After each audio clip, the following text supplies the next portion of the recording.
Hello everyone, welcome back to our channel app tutorial. On today's video, I'm going to show you how to sign in into Zangi. It's very quick and easy, so let's get started.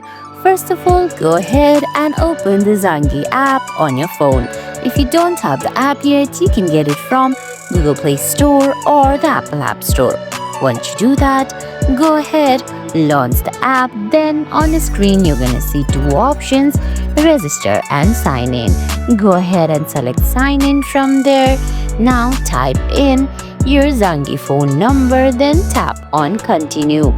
Once you do that, in couple seconds, you can see it's gonna ask you for the password. Go ahead, type in your password, then tap on continue. Now, once you do that, you can see you've successfully signed in into Zangi. And guys, that's it.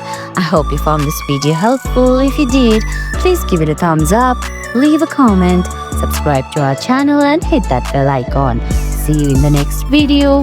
Thanks for watching.